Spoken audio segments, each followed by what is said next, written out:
In my own way of introducing myself, I was born in a small town called Port Elizabeth, Gqeberha, in South Africa, to a single mother. I am the only daughter and the youngest. Educational-wise, I have a national diploma and a BTech in marketing, and I was inspired by my own HIV story to pursue a BA Honours degree in development studies. As mentioned, I'm a self-published author of 2 books. One book, the first book rather, is a memoir called I Am Still Me, inspired by my own life after being diagnosed with HIV. To date, it has sold more than 3,000 copies in South Africa. Really proud of myself, thank you very much. And the second book is titled I Am Still Zuri. This is a children's book, inspired after we were once living with my niece, my brother's daughter. And I didn't think about it. She was 3 years, turning 4 at the time. And I was taking my ARVs in the evening. She asked me, Nozi, what are those for? Are you sick? And for a moment, I did not know how to reply. I did not know how to say, I'm not really sick, but why are you taking pills? And from that point, I started realizing the difficult conversations that mothers are out there, or parents rather, that are out there trying to really destigmatize what HIV is, particularly to children. So the book is simply there to simplify the language of HIV in a manner that is not going to instill fear to children. I'm a podcaster, a TV host, as mentioned, 2 seasons of a TV show where I assist others in sharing their HIV statuses to their family. And I have a YouTube channel where I target different aspects of my HIV story. For example, I'm a married woman, I have in-laws. How did my in-laws think about the HIV story, particularly because my husband is HIV negative? How did we navigate that in a society that is very conservative when it comes to these things? I target different stories such as pill fatigue. I've been on ARVs for a number of years. I'll be very honest that I do suffer from pill fatigue. And so I usually discuss different aspects of my HIV story. I was diagnosed in 2013. I was at work during a Wellness Day event.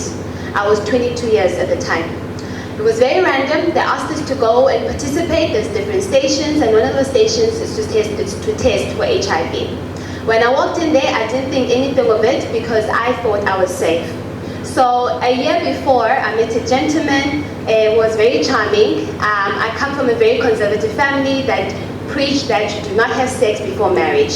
But you know, after a while, you grow up, you get exposed to different things, you've done what you could, and I thought to myself, this is my time to explore, and because I am healthy, I believe that I am safe, I'm assuming the other person is also safe. So when the nurse asked to test me, it was fine, and then she asked, can I test you again? I thought that was very odd, but she said, no, it's a routine test, don't worry. And she put both tests in front of me, and she said you tested positive. It was a shock. And I immediately felt the need to tell her, I'm a good girl, I don't sleep around, and please don't think of me any other way. To cut the long story short, I hid my status from my family for 6 years. I only started sharing my status to my family in 2019.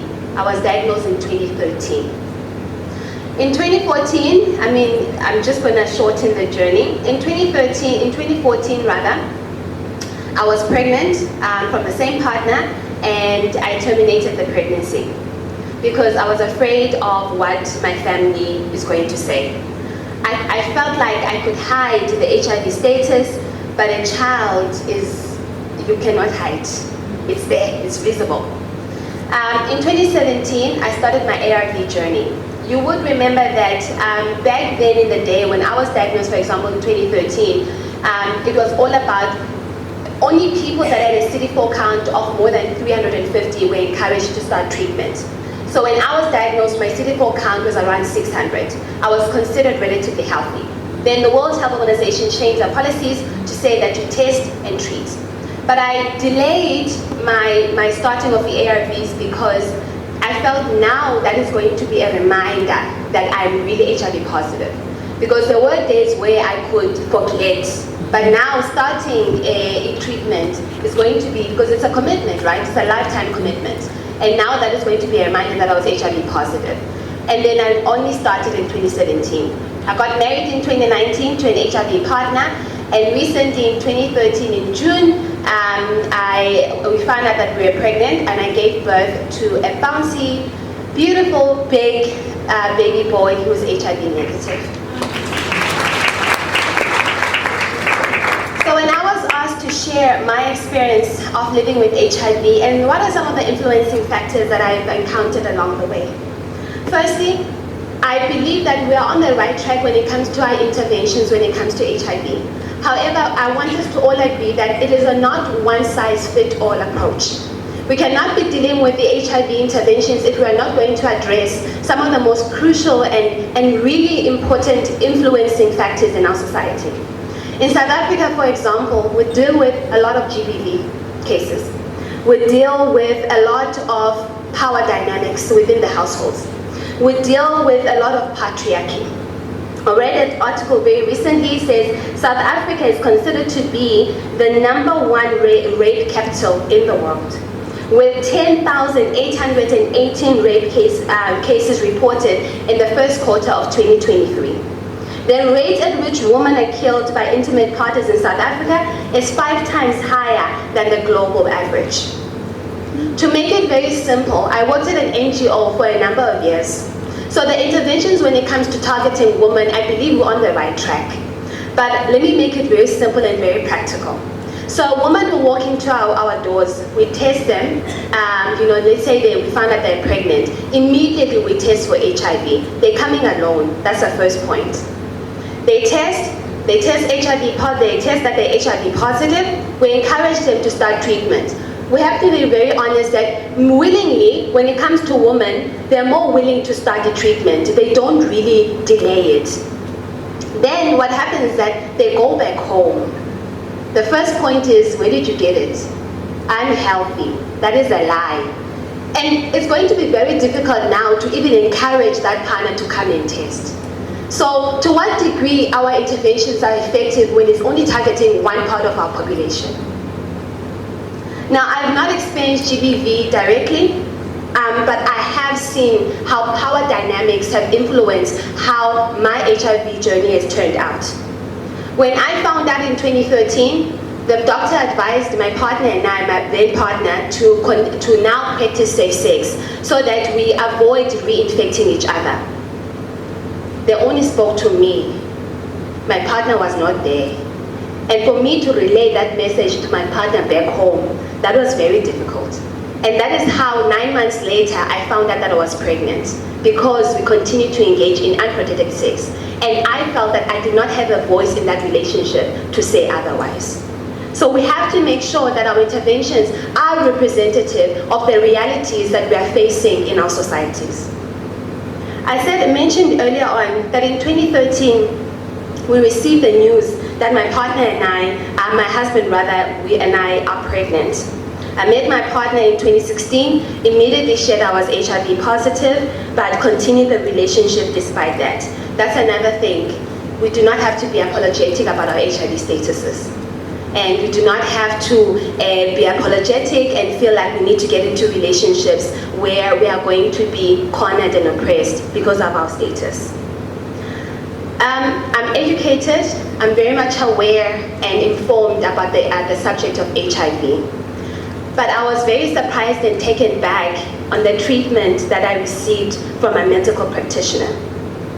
Firstly, as we were going into the journey, I was told that because I am HIV positive, the only way that my son could be birthed healthy is for me to do a C-section.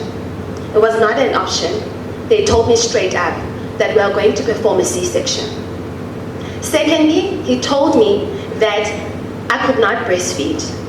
Why did I want to put my son in that risk? Why did I want to risk it? I mean, you have resources, you can buy formula. Why did you want to breastfeed? Why did you want to give a chance where your son could be infected? Now they are saying this in front of my husband, whose obviously main priority is going to make sure that our son is born healthy. immediately I felt silenced. As I mentioned, I'm educated, I'm very much aware of my rights, and I'm very much aware of what is possible. But yet, I felt silenced. And in that point in instant, I could only imagine what our sisters in those medical facilities face on a daily basis. So, although I know I had the right to say otherwise, where I could give birth naturally, where I could breastfeed, but I was very scared. I was very scared. So I continued to agree that I will have a C-section, and I continued to agree that I will not breastfeed. This is coming from a medical practitioner who is very much aware of what our guidelines are, but that is the communication that I got.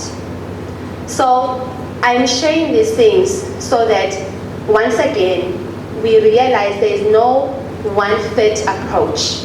There's no one size when it comes to these conversations. We can discuss science, but let us also consider so many different factors, so many realities of what we are facing, and that's what we need to tackle. So this is where I am today. I continue to hold all these open conversations in the hope that it's going to ignite some kind of conversations and awareness of where we come from, of where we are, and what is our path moving forward. We have come a long way. We have come a long way. And one of the things that I continue to say is, there's no phase towards what HIV is. The stigma is not only about now, I can't touch a person with HIV, but it's looking at people like me and thinking that HIV does not look like me. It is further silencing people that want to come out and disclose. So with that has been my story, and I'm hoping it has made you think a couple of things. Whether you're in a medical practitioner or you are in the medical space, how are you conducting those one-on-one sessions with your clients? Whether you are in our society, what are some of the values or things that we have normalized that we should not have? So with that, thank you so much for the opportunity. Once again, thank you.